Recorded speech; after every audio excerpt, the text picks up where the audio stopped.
Hello, everyone. Charles Watts here. Welcome back to Inside Arsenal, where you can see once again I'm joined by James Benge as it is time for Inside Arsenal Extra Time. James wearing a very sporting, it's a Netherlands top, old school Netherlands top type thing, isn't it? Very nice, mate. Very nice.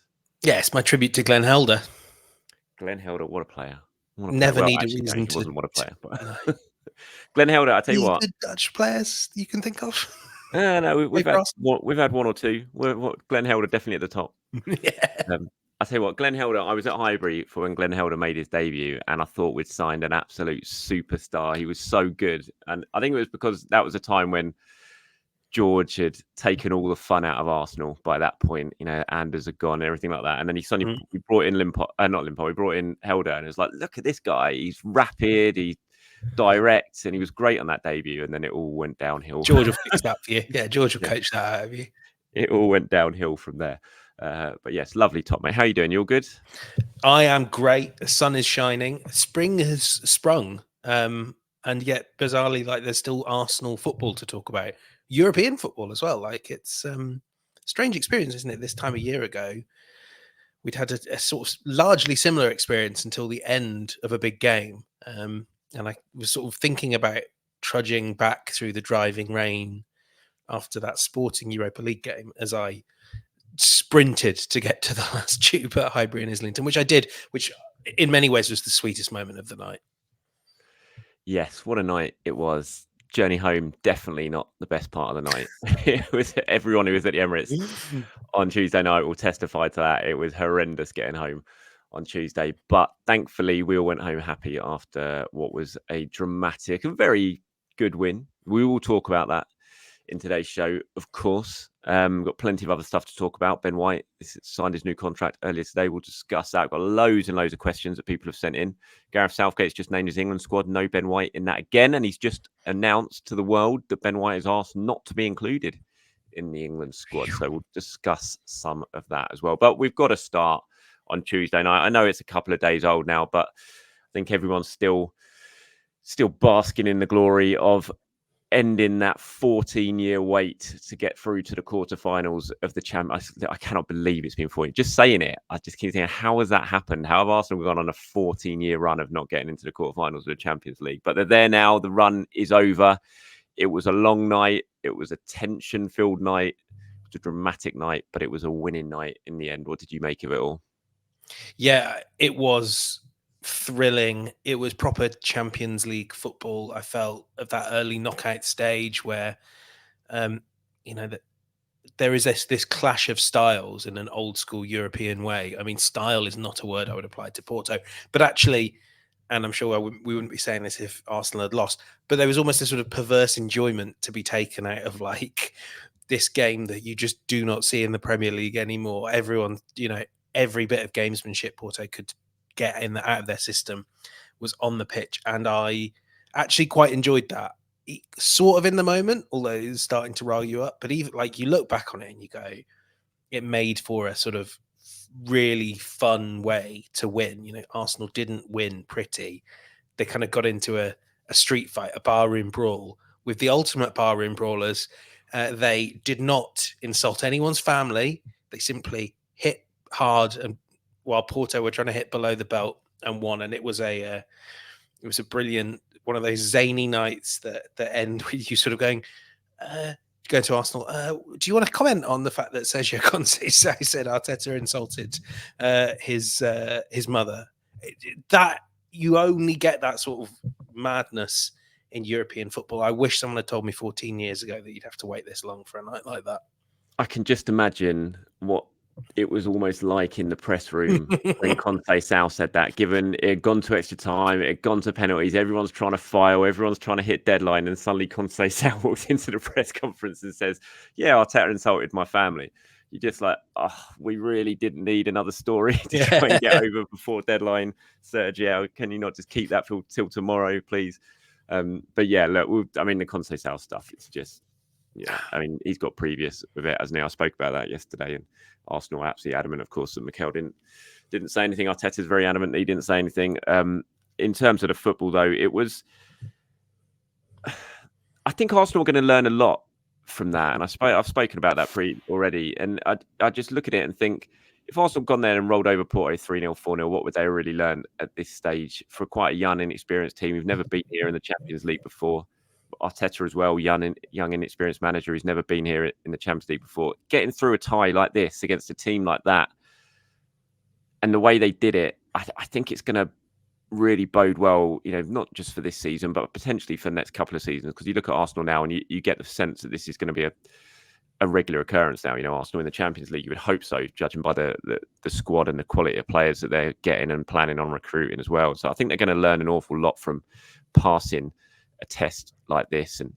And it was a really good night. I mean, I watched the highlights yesterday, and it actually watching the highlights, it felt like a better game than I think it was, yeah. one that I was watching. I was really surprised at full time when on the way home, I was watching the sort of highlights package again, the brief that TNT Sports did. And as the full-time whistle went, or as the penalty shootouts finished, Ali McCoist was like, what a tie, what a game, one of the best I've seen in a long time. And I was like, really? And then I watched this sort of extended highlights of it all, and it did feel like a much better tie than what I was kind of experiencing at the time, whether that's due to tension or whatever. But yeah, it felt like a different game on TV almost than it did in the stadium. But what did you sort of think of the quality of it all? Well, I imagine you and everyone around you were sort of tearing yourselves apart as well, and you can't really enjoy anything like that. It's really interesting because I watched the whole game back for a piece that I then wrote. I think quite often now, and I'm as guilty of this as anyone, we sort of let the data immediately cloud our judgment. So Arsenal ended up with something like 13 shots in 120 minutes, less than one expected goal. And the view was like, oh, Arsenal didn't really click. And it wasn't their best performance. I think to some extent you can only click when your opposition don't allow you to. And Wendell, brilliant. Pepe, Otavio, brilliant. Two teams play these games, and we all view it through an Arsenal lens. Porto were phenomenal, but also there are all these moments like Pepe. You remember early on Pepe at the back post when Kai Havertz is there he's flicking that header in off a white cross. Doesn't count. The Erdegaard goal that wasn't, and then there are loads of other little moments. When Jesus comes on as well, that maybe don't add up to like this great data set, because some of it is things that just didn't happen. But Arsenal were there or thereabouts. They didn't give up anything at the other end. And the thing that I really was most impressed about, 3 weeks or whenever it was ago in Porto, Porto got under their skin. It didn't really happen this time. Mm-hmm. Did you see the moment where it's just as Declan Rice is sort of there's a coming? I don't even remember what the coming together was. Just before half time in normal time, Rice is sort of a bit riled up by coming together. Jorginho and Erdegaard are coming over going, mate, don't you get a booking? We want you for the quarterfinal. And then Saliba just does what he would do, goes charging forward and is like, I'm standing by my man. And then you can see him remember, I'm on a yellow card here. And he's just sort of like Homer Simpson into the hedge. He's like, I'm getting out of here. That to me was quite typical of Arsenal, and that I was most impressed by. That is character, and you need that in the Champions League. Yeah, I'll talk about David Raya in a minute, but I just wanted to bring up these couple of comments viewers have got in touch about the game and talking about kind of what we're discussing here. Raphael says, hi, Charles. Good work as always. Quick one. A lot of people mention the Porto game as boring, but for me, I think it might have been our best and most telling game of the season. Our players, although had nervy moments, for the best part, they stayed calm, which is what you're talking about there. They stuck to the game plan and showed no sign of weakness when the tie called for penalties. The trauma of being an Arsenal fan truly runs deep, but with this group, I find myself insanely relaxed in big games. I trust them to win, and even when they don't, I trust that they'll be back in that position again. And the next time they will rectify their mistakes. Final thought, if Arteta was to bring home the Prem and Champions League titles, where does he rank amongst the all-time great managers? It's a bit early to even think about that, to be honest. But fourth, anyway, fourth. Yeah, we'll see if he does bring home those trophies or not. But yeah, I mean, I thought it was a good comment. And when he says insanely relaxed in big games, I think that's a good comment, because I never felt like Arsenal were going to concede in that game. There's been loads of big European matches where you just think, oh, this is so nerve-wracking. Every time they go forward, you're like, they're going to score. And of course, they can score out of anyone. Someone can ping one in from 30 yards, or a set piece can end up. But on the whole, I never really felt like Arsenal were going to concede in that game. I just felt they looked very, very strong, and I think that was I thought that was real positive. I thought it was quite interesting. You had two sort of different views here. You had Raphael at the top saying, I think it was one of our best games, and you had Jordo below saying that he didn't think many people clicked apart from Rice and Odegaard. And he's mentioned that sort of midweek games, we just don't seem to be right. And I was thinking that's not right. I can't really agree with that, because I think of all the Champions League group stages, Arsenal did very, very well, scored loads of goals and won games handsomely. Sheffield United, I suppose, it's not technically midweek because it was a Monday, but it's a night game, and they've done that. So I'm not sure. I wouldn't really say that, but I just thought it was quite interesting how you get two very different sort of opinions on a game. But on the whole, I thought it was a really good performance for Arsenal. I thought it was a professional performance for Arsenal, and I thought they absolutely deserved to win that game. This guy. Big night for him, wasn't it? For David Raya, absolutely huge night. He's needed it, one, I think, since he's arrived, and his sort of coming of age moment. Always played with the shadow of Aaron Ramsdale hanging over him, which is understandable. But I mean, this was a big night for him, no doubt about it, wasn't it? It was huge. It was phenomenal. I thought we should say, I mean, two things I really want to emphasize. One, that Wendell penalty that he saved, that's going in the side netting. I didn't think he saved it. I wasn't. Yeah, it didn't look it. Didn't. No, it wasn't until I was coming home on the train watching the penalty shootout that I noticed that he'd got his hands to it. And in the stadium, it just, we all just thought he'd hit the post. Oh yeah, same. And only when we saw the replays in the press box, you go, and there's the gasp from the press box that the people kind of in those rows in front are like looking around, and you're like, no, Raya saved it. But even before then, when we talk about how composed Arsenal were, I thought he really typified that. So strong when Porto were hitting those balls into the channel. He'd get out. It wasn't always like, he'd get out, he'd take a touch, he'd pass it on. It was when the time called for it, he'd get out and he would boot it very, very deep into the Emirates crowd. Mm-hmm.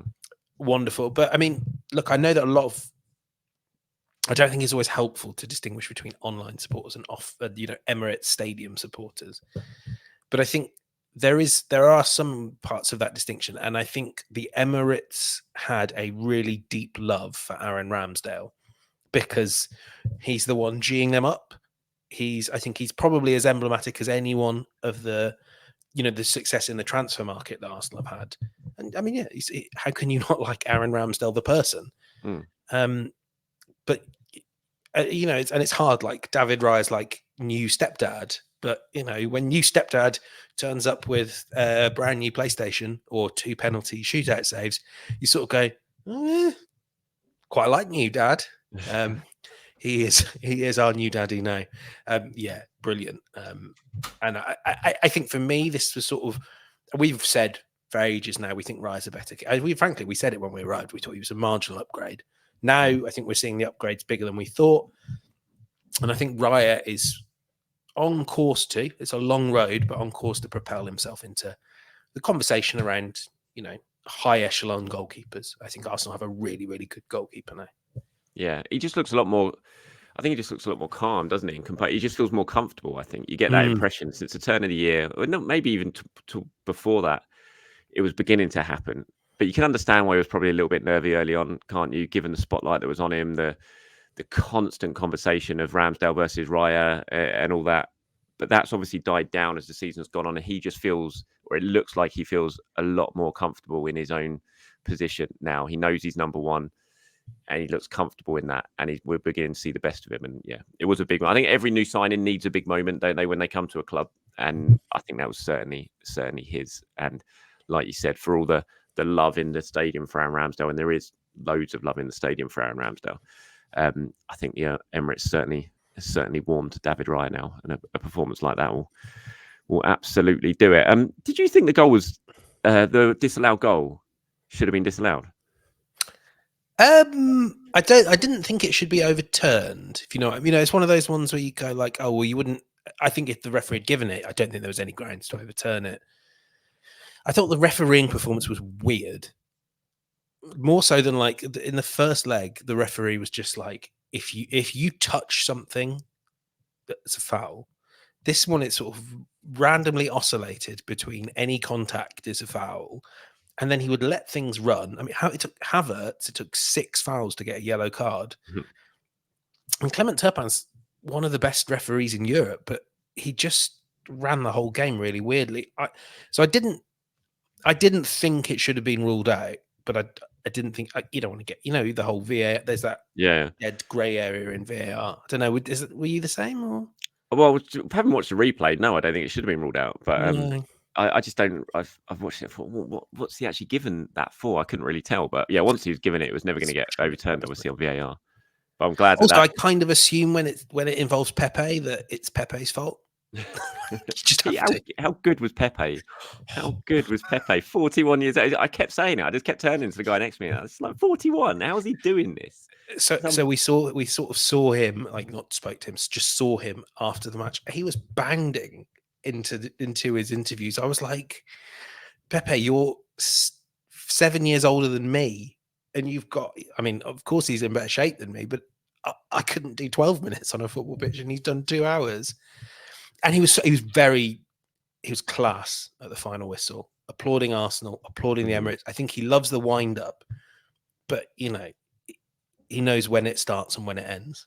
There's great pictures doing the rounds today. Have you seen it of when Henry scored against Porto at the Emirates like 18 years ago or whatever it was, and it's Pepe in the background watching it go in, and then there's the exact same picture but with Trossard's goal scoring, and it's just like how is the longevity of that guy? Honestly, absolutely unbelievable. Fair play to him. I mean, that's some lineup for the quarterfinals, isn't it? Arsenal, Atletico, Barca, Bayern, Dortmund, City, Paris, and Real Madrid. I mean, that is top tier, elite level European football there, isn't it?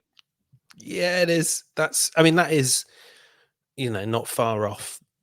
Well, it's quite a way off the best 8 teams in Europe, but like it looks like a classic Champions League. If you were writing a film about the Champions League or you were doing the sort of whatever, these are the people you pick from central casting. It's proper Champions League heritage. It's just missing basically like AC Milan, basically, or Juventus or someone like that. It's a classic, that classic one. Looking at what people have been saying, getting in touch for extra time, says, okay, since we've all been overjoyed by the fact Arsenal made it to the quarterfinals for the first time in 14 years, we should also be wary of the fact that we do struggle against teams that sit deep and back on their defence. If we draw someone like Atletico Madrid, it would be horrendous. On the contrary, I'd be happier to face teams like Bayern or Barca who love to come forward and play their style. It gives us a chance to play our natural game. Players become more comfortable. Charlie says, 2 teams I don't want, Manchester City. Premier League versus Premier League is always more difficult and affect the League too. And Atletico, because we struggled against Porto's defensive shape and dark arts. Atleti under Simeone are even better than Porto at the dark arts. Would be a mighty struggle to get past them. The other European teams will allow us to open up and play our game more, I think. Now, you watch an awful lot of Champions League football, more than I do, for your job. I did watch the highlights yesterday of Inter Atletico. Did you think they were very good at defending? Who? Atletico. Well, I only watched the highlights, and I'm going to say no because Inter had a lot of chances from the highlights, and that's what I wanted to. I mean, Inter, if they had their shooting boots on, win that game fairly comfortably. I think they had plenty of chances. I mean, they got through within a couple of minutes almost. They were through, and then they got the goal in front. So I look at Atleti at the moment, certainly from the brief amounts of football I've seen of them recently. And I'm not quite sure they are that solid. As we've seen of previous Simeone teams as well. I still would rather avoid them, I think, but I don't think they're out and out. It's going to be like the lowest of low blocks, and Arsenal will not be able to find a way through. Here's one from Praditog. I think how would you say that? I'm going to get Pradeep Tog, I think it would be. Yeah. Could you rank the 7 Champions League quarterfinal teams in order in which you would like them to be drawn against Arsenal? Only if you go back to the start, because I wouldn't remember. Yeah, I'm going to do that. Now, this comment came in just as I was about to ping you over the invite for us to start this. So I have had no time to put this together. So we're going to be doing this off the cuff. Go first. We're going to do it off the cuff now. Right. Are we going from most favourable? From most favourable, yes. I would say Dortmund. Yeah. You agree? Yes. Yeah. I mean, Dortmund were. I heard Luke de Jong was going to be having nightmares over that miss yesterday, wouldn't he? To take it to extra time. Given the season de Jong's had as well, you'd back him to score that all day long, but didn't happen. So yeah, Dortmund. Then who would you go for them? I think Atletico. Like you said, they're. I mean, everyone of these teams are good teams, and I would worry about Griezmann in his form, and Morata is also much better than we all think he is. And you never know; they might dig out some Atletico moments, but I don't think they are a superstar defensive team. No, no, I tend to agree with you, but I still kind of want to avoid them. I don't know. It's a toss up between. Are you thinking Barcelona? Yeah, I'm kind of thinking They're quite Barcelona. bad, Yeah. but they are quite defensive. I mean, it's more of a sort of, those bits in the Porto game where they just Porto passed the ball around a little aimlessly, and it took 10 minutes out of the game. That, I think, is what you would get from Xavi's Barcelona, who play. If it wasn't Xavi coaching it, people would say this is unwatchable football. I mean, they're pretty ordinary, but I think maybe, yeah. I mean, I would have Atleti 7, Barcelona 6, but I don't think you'd be wrong to flip that order. No, Atleti 6, Barca 5. You mean Dortmund 7, isn't it? Oh yeah. Sorry, yeah. 6 and 5. Okay, I'll probably agree with that then. I think just from my very brief experience of watching Atletico Madrid, I just know I'm not convinced they are this watertight defence that Arsenal struggle against as much as a lot of people think. So I don't know. It's a toss of a coin between there. I mean, I'd also almost put Bayern in there. I mean, Bayern have got the ability to be a very good team, but then I watched Bayern versus Leverkusen, and Leverkusen absolutely destroyed them in that game. But Bayern are Bayern. They have got a lot of good players still, and they have got a certain striker who loves a goal against Arsenal, and they've got history against Arsenal in this competition. Bayern just scares me because it's Bayern. Bayern had a bad week or a week and a half as well. Bayern have been really good most of this. I mean, it's a weird sort of really good. But if they were at full strength, I would put Bayern as the team the team I'd second on the list of teams I'd least want to face. Oh, really? I would have them. Real Madrid don't have much in the way of defenders. PSG, obviously, like bit worried about this Mbappe lad, but I mean, Ben White, easy. So yeah, I mean, I think Bayern have the higher ceiling of anyone in that competition other than City. Okay, all right. Then you do yours in order now. Rattle through yours, and then I'll go through mine. So after Barcelona, I would have PSG. Obviously, the Mbappe factor is a worry, but I think they live up to many a stereotype that people have about the French. They're a little bit weak, and they don't deliver to their potential, and their potential has dipped since the players have gone. But that stereotype about French teams, I hate engaging in stereotypes like that. There is that side to it, but there's also a side that when they click, they are amazing and they destroy someone. And PSG certainly have the ability. Well, Mbappe certainly has the ability to take a game away from you like that, doesn't he? The worry is, yeah, of course, Mbappe would give you sleepless nights, but Arsenal do. I'm almost more worried about the teams that can turn it into, can dominate possession and turn it, match Arsenal at their own game.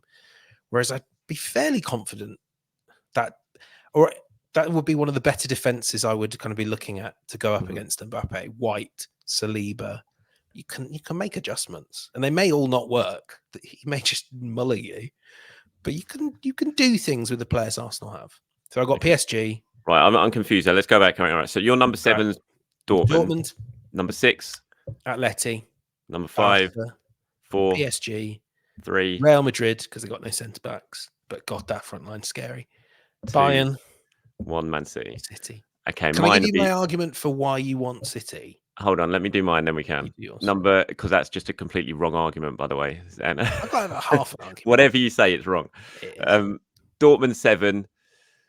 I'm going Barcelona 6, Atleti 5, Paris Saint-Germain 4, Bayern 3, Madrid 2, Manchester City 1.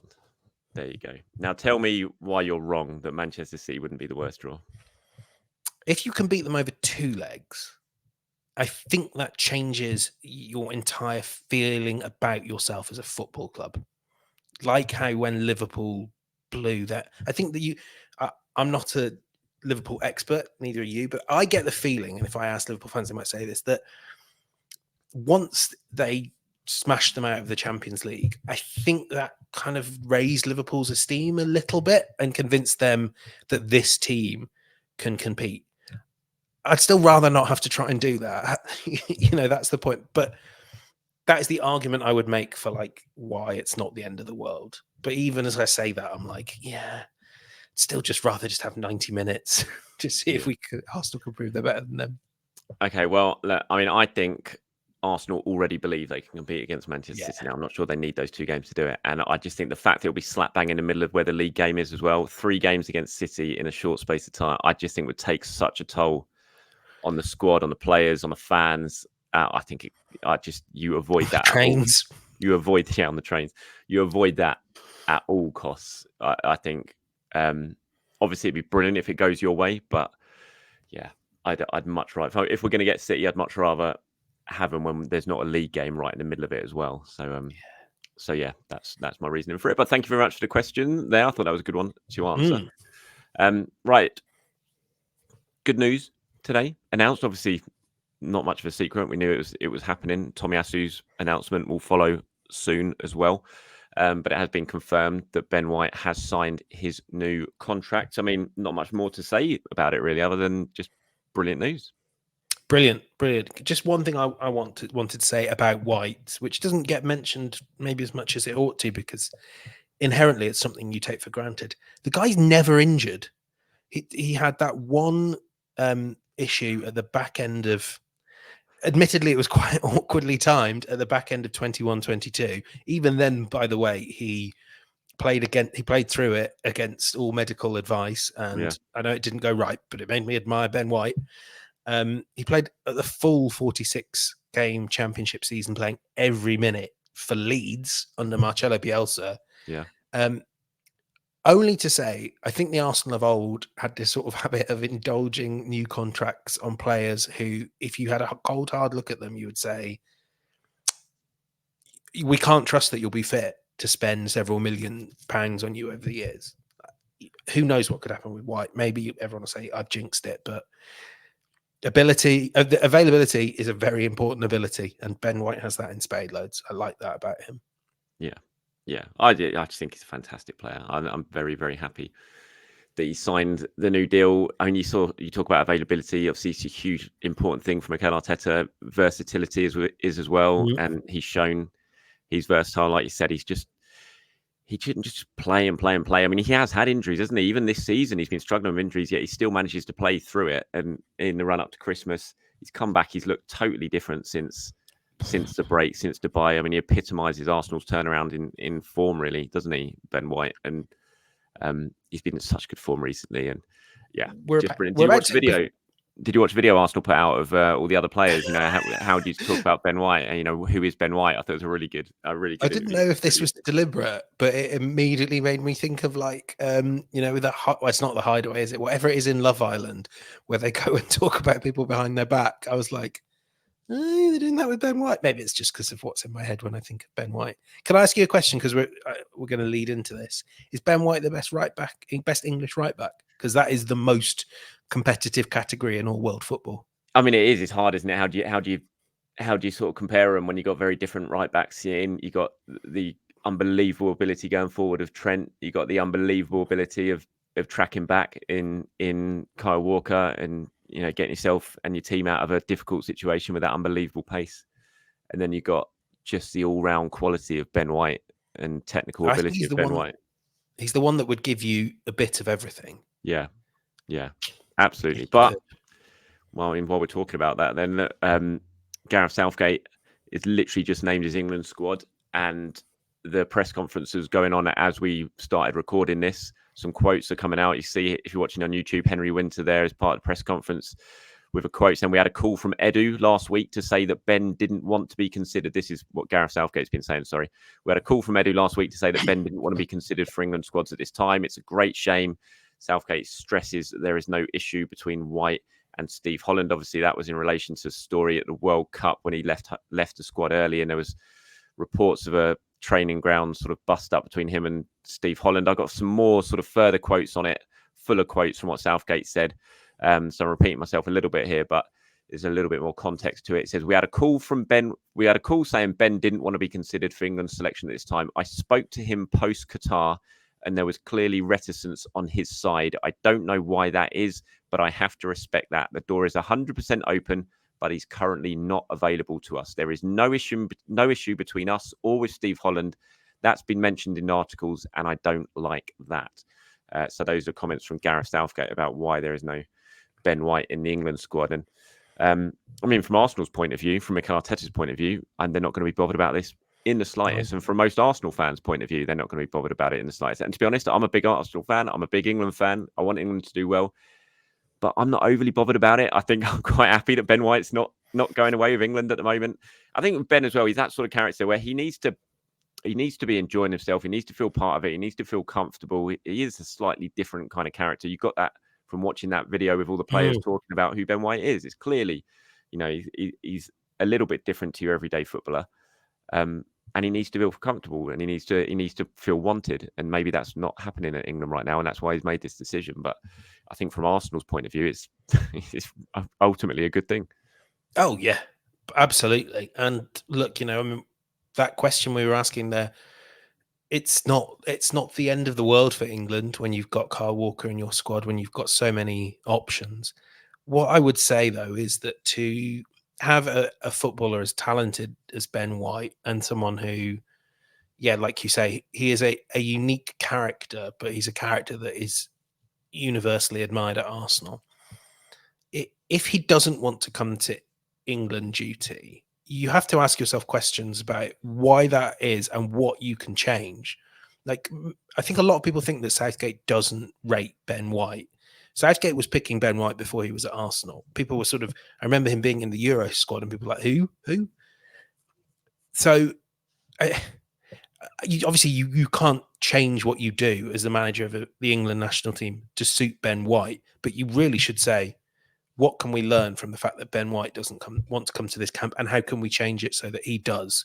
Because Kyle Walker's 33, Ben White's 26, Trent Alexander-Arnold is too esoteric to play as right back for England.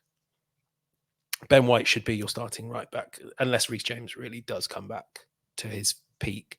Ben White should be the guy you're thinking about for the 2026 World Cup.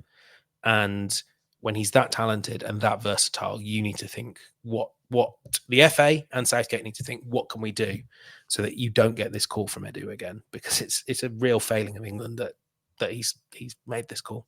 Yeah. I mean, it's not just centre-back either. You could play as centre-back for England. Not just right-back, sorry. You could play centre-back for England. You look at John Stones at the moment, but then you're still mucking around playing Harry Maguire and stuff like that because you've got no real other options at the moment. And then you've got Ben White, who's basically saying, no, I don't want to come play for you because for whatever reason. And ultimately, we don't know the ins and outs of it. It's never really emerged. I don't know if some other people do know the ins and outs of it, but I certainly don't. But just from the sort of outside looking in, you just think, like you said, it's a massive failing on England's part that you've got a player of his quality who just doesn't want to be considered to play for you at the moment. And yeah, it's Southgate's loss, but absolutely Arsenal's gain, and fantastic that he's signed his new deal. This is even more breaking news. No Tomiyasu in the Japan squad. Oh, really? Well, hopefully that is a sensible thing, and that's nothing to do with any sort of setback or anything. Did you see the Kevin De Bruyne news today? Minor injury. Yeah, stunned. Minor injury. Definitely going to keep him out of the Arsenal game. That on the 31st. Yeah. No chance that he's playing in that game. Oh, I'd wonder if that like FIFA do sometimes hint, and like the FAs do sometimes hint that they're going to clamp down on that. I do wonder, like, if it's worth doing because. I mean, Arsenal, certainly England have had their issues with whether they think Arsenal might be doing that, but we all think City may well be. Oh man, I'm not sure we can get through a show without your doorbell going. I am incredibly popular. You're very, very popular, and people that want me to sign up to donate to charities. 2 of them have got me already, so let's hope this is nothing important. Okay, cool. What were we talking about before that doorbell just rang? The injuries. Yeah. Tomiyasu. I mean, hopefully that is just a sensible decision that you would think, what did Japan really need him for this international break? Arsenal definitely need him between now and the end of the season. He's just come back. Big games to come. You'd hope they've just got together and thought, you know what, it's best for him to stay here, make sure he's 100% fit for that game. against Manchester City. They really want you at that door, mate. They really want you at the door. Tough. Our viewers want us for at least another 5 minutes. Let's hope he waits. It's going to be more than 5 minutes because we are just about to move on to questions. Okay, Felix here says, hi, Charles and James. Do you guys see any surprise transfers away from Arsenal this summer? One rumour I heard was Martinelli to PSG. What are your thoughts? I don't see any surprise. I'm just probably putting the death knell on it now, but I think there's going to be there'll be some fairly big name departures, but I don't think there'll be surprise departures. I think there'll be the ones that people are probably expecting. Your Ramsdales, Emil Smith-Rowe potentially, Eddie Nketiah, Reece Nelson, those type of players. But surprise transfers, as in this sort of big established first team players under Mikel Arteta at the moment, I don't see it this summer. Do you? I mean, I see why PSG would be thinking we've got an Mbappe-shaped hole on the left wing, and they're looking at Rashford as well. I'm sure they are looking at Martinelli. I am certain of it, but I don't. It would test even their financial muscle to get Martinelli out of Arsenal, and I think we've seen why just in the last couple of games, haven't we? It would cost huge money, to get Martinelli anyone out of this Arsenal team now. One of the starters, the regular starters under Arteta, pretty much all 9 figures, aren't they? Yeah, you look at that. You go through that team. Every single one of them, we're talking ridiculous money that only a couple of teams could probably afford now. So that's why they'll have to sign contracts to stay around. There's no one that can buy them off us. No, absolutely. Football's like that now, isn't it? Because there's so little money around. I mean, which sounds mad because there's loads of money around, but it's all sort of the same clubs have got that money and that financial clout, and it's very hard to get. Look at Mbappe. He's having to take a big financial hit just compared to what he would have got a couple of years ago because. It's mad, but no, I don't really see any surprise ones. I certainly don't see Arsenal unless PSG, like £200 million on the table or something like that. I can't see it at all. Here's one from Lloyd. He says, extra time. Hi, Charles. Lloyd of South London here. Considering our increase in goals scored since the Dubai trip, are we now looking in the 50 million number 9 department store instead of the 90 million number 9 shop? I hope Edu is scouring Europe's top leagues for strikers with attractive buyout clauses like the ones we triggered for Party. I don't think the goals change anything. Mikel was speaking the other day, wasn't he? I can't remember. Was it Mikel or Edu? Mikel it was, wasn't it? Edu has sort of intimated similar as well, that there's the plan. Oh no, it was Edu. Yeah, it was Edu before to TNT before one of the Champions League games, wasn't it? Or no, it was before the Newcastle game. That was it. It was the Newcastle Saturday night game. He was on the pitch doing his interview, and he said that we've got our plan for the summer, and that's been kind of set in stone type thing. So no, I don't think this changes anything. I still think the targets they wanted then they still want now. Not least because some of those targets will be £90 million, and some of them will be 50. And I think when I've spoken to people in around recruitment at big clubs, I think what you really start by doing is working out who the 3 or 4 best in a position are, get that, and then you just sort of think, okay, then you need to look at the money after. So depends. Like Isak at 90 million is much better than some strikers who I won't name because it's rude at 50. Did you see Isak's goal on Monday? Yeah. I want Alexander Isak a lot. Yeah, there's a reason why he wears that number 14. I think he would be perfect for this Arsenal team. I was in a pub before the game on Tuesday night talking to someone about this. I have to say I met so many viewers and people who watch the channel in the pubs around Arsenal in the build up to Tuesday night's game. Like I always meet 1 or 2 when I go to the stadium, like either in the stadium or in the pub. But I was up there from like 2:30 basically on Tuesday night on Holloway Road. And we went to a few pubs and I saw so many people coming up watching. So hello to all of you. It was great meeting you all. And it was a lot of fun on Tuesday night. But one of you I was talking to about Alexander Isak and just saying how much I wanted him and just think he'd be absolutely perfect. And 90 million. Do you think 90 million would get Isak? I've got a feeling Newcastle would want more than that. Well, the only I mean, I don't know what the number would be, but no European football. And they do say they're under pressure to sell players, and a lot of their other players don't really look like they're worth that much money at the moment. I have a sneaky feeling Bruno might end up at PSG though. He's got release clause, hasn't he, Bruno? He's got 100 million release clause. They'd be mad to pay that. He's not that good. No, he feels like a PSG player to me though. Okay, Rob says, extra time question or save it for a special transfer session before the end of the season. I did this now because I would just lose it if I tried to keep it for Yeah. till the end of the season. I'm nowhere near organised enough to keep it all together. Would below realistic player sales plus buys be optimal? And what would your choices be for those positions? Striker, sell Nketiah, buy Sesko, big, strong, fast with a good record, different type than we have today. Winger, sell Reece, buy Nico Williams, quick, versatile, and takes people one-on-one.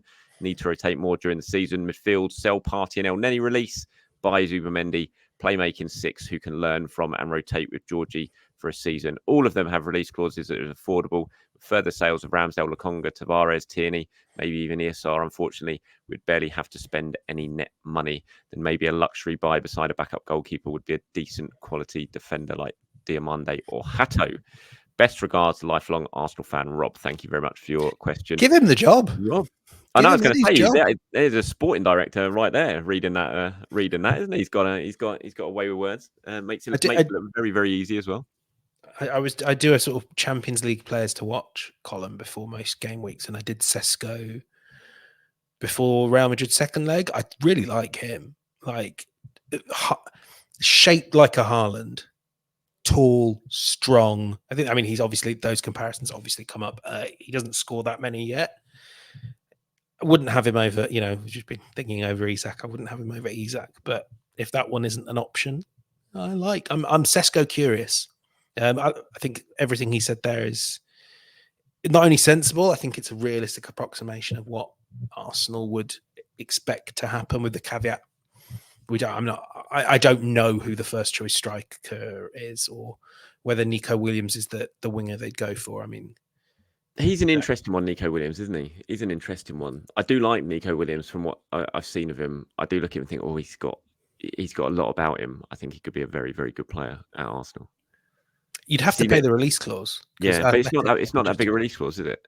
Again, it's like it's like 40, 50 million, isn't it? It's nothing huge. No, it's not at all. The only thing I know him from is a Chelsea fan that tried to troll me by being sort of like, "Oh, Chelsea are going to beat you to Osimhen, Diamande,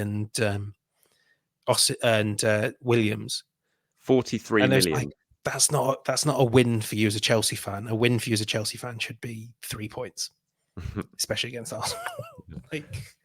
Yeah, I mean, he sounds like there is a lot of competition though for Williams, because Chelsea are on that case as well. But if he's sensible, he would pick the team that is well run.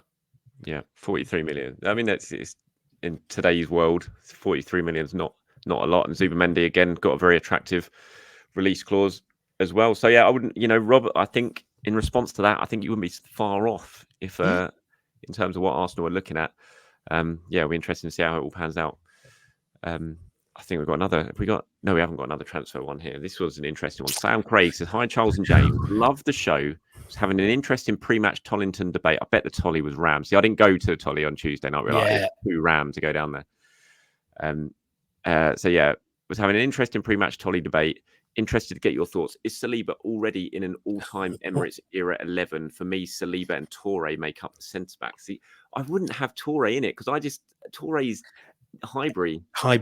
Yeah, I know. Exactly, I know he was there. He was there at the Emirates. Obviously, I remember him scoring against Liverpool in the first season at the Emirates. But his best days were certainly Highbury for me, and so I wouldn't really consider Toure for an Emirates 11. I mean, Koscielny has to be. I wonder if you take it back, is Kolo Toure better than you expected when he was playing at the Emirates? But it's just at Highbury, he was just the ultimate shock of the new. Like, who is this guy, and how much did he cost? But yeah, exactly like you were about to say before I rudely interrupted you, Koscielny and Mertesacker would be up there, and no one else. I think, Gabriel. Oh, Gabriel, yeah. I honestly think already, I think it's hard not to say Gabriel and Saliba are the two best centre backs Arsenal have had in the Emirates era, and I think Mertesacker was great. I think Koscielny was great, and he did it over a long period of time. But I'm still not sure either of those two are as good as Gabriel and Saliba. Even though they've only been doing it for a couple of years. Yeah, I think in terms of quality, you're absolutely right. I mean, Mertesacker and Koscielny did it for a very long time. So if you factor that into your calculations, then I would put them ahead. But yeah, I think in sort of terms of sheer excellence and sort of where they ranked in their position in the Premier League and beyond. Like, this is really, really special. And they need their view of, like, an Arsenal's view of who they should be compared to historically it needs to be with the great Arsenal centre back pairings. And if you could keep them together for 6-7 years, we'd be talking about them alongside Adams and Bold, wouldn't we? Exactly, and that's no disrespect to Mertesacker and Koscielny, but yeah, the way they've started and the quality they're showing, like you said, they need to be compared to the great partnerships, not Koscielny, Mertesacker. Even though they were good, they weren't great, and these two have the ability to be up there with the greats when it comes to centre backs. I think this is the last one now from P Sharp. I wonder if that's Pat Sharp. Pat Sharp.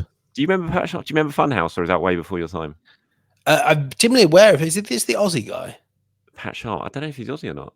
Am I thinking of Pat? I'm thinking of Pat Cash. Pat Cash, yeah. But Pat Sharp, no, I do know not Pat Cash, mate. No. Pat Sharp is and then definitely I not started Pat Rafter as well. Pat Sharp was a children's TV presenter, and Funhouse was a game, was a show on ITV that involved the wicked sort of ended with a go-kart race, and it was I think it was way before your time, but yeah, it was a lot of fun. Good. Right, extra time. One of the key words I still can't believe you said Pat Sharp and Pat Cash. That's really funny. One of the key words Arteta keeps saying is availability, isn't it? And the importance of having players available. And it really does feel like we're so close to getting that for the final part of the season, having more options for getting a goal or even better options for seeing a game out. How much of a mental boost for the whole squad would that be, do you guys think? I mean, massive. You compare where Arsenal are now. I mean, I don't want to curse it. I don't want to, especially when they're all going away for an international break. But if everyone comes back who are fit now, everyone comes back fit for the international break, you compare that to last season, going down the stretch, it's just the options and the Arteta's got available to him. It's just night and day compared to last season, isn't it? Having everyone fit, it'll be a massive, massive boost to go into this stretch, basically with a fully fit squad. Yeah, it was nowhere near fully fit. We always think about Saliba and Tomiyasu, but Partey was in and out and in and out. Jesus was, and I know that Jesus. I mean, I have to say one thing. I would say he looked quite good on Tuesday night, and a lot of these players are going to be sat with their feet up. We're pretty certain Martinelli's going to be absolutely fine. So, come the end of the international break, Arteta may well have, touch wood, a pretty much fully fit squad, and Timber will be approaching availability, perhaps even in position to be on the bench. So that is what you dream of. That's what City had last season when they went on that explosive run. And of course it helped because they could do all sorts of rotations within that. And Arsenal just had to flog bodies. My question for Arteta would be how he makes sure he doesn't do that, because you felt it a bit against Porto, but the best way to be able to do that is just to have everyone fit. I do feel like against Porto, he didn't make many subs because he had penalties in mind. I think he knew who he wanted to take the penalties, and he did not want to take off, say, a Havertz and bring on, I don't know, an Emil or someone like that. And suddenly you haven't got Havertz taking a penalty in that situation. I think he had his penalty takers in mind and he wanted them on the pitch, especially after he took Jorginho off. So that's one already gone. Very briefly, because this is my favourite thing to talk about. The first three penalties, he had four people on the pitch who'd taken penalty kicks for Arsenal and Declan Rice. The fact that he's let the players kind of run amok with who takes penalties and let anyone have a go, I think that paid dividends on Tuesday night, because all of them stepped up being like, done this before, we know what we're doing. I mean, Arteta said the same thing when I asked him, which was a complete momentum killer in the press conference, but it was the question I wanted answered, so it got asked. Fair play. Got to ask your question, mate. Got to ask your question. Got to get it in. Thank you, Dan, for letting me. If you're watching, mate. Right, that's it. I think we're done. We're out of questions. I think that's it for today. Thank you very much for your time, as always. James, what are you up to during this international break? You going to anything? You just getting ready, sitting back and waiting for the big one? To England, Belgium, which I'm quite looking forward to. But yeah, God knows what we're going to talk about next week as well, because the games won't even have started. But we'll make it work. I've got like 2 weeks, over 2 weeks of shows to fill now, daily shows to fill, with very little to actually talk about. But every day I always think, what am I going to talk about tomorrow? And then something happens. It's just Arsenal. There's always something to talk about when it comes to Arsenal. And anyway, it's a good time to recharge the batteries. I saw Odegaard talking after the game on Tuesday night, and he was like, "I'm knackered. I'm so tired," and stuff. So you kind of hope, they've put an awful lot in from starting up after Dubai to this. That winning run, it must have drained an awful lot out of them. So it's probably come at a good time just to have a little bit of a breather, recharge the batteries, and then all focus on the Etihad on March the 31st. Right. All right, everyone. Thank you very much for watching. Appreciate your time. As always, I'll be back tomorrow to do the usual daily show. You want to get involved in that? You want to ask anything? Then do the usual. Reply it in the comments below. But until then, have a very good day. Thank you, James. Have a good one, mate. Have a good one. See you. Bye-bye. Bye-bye.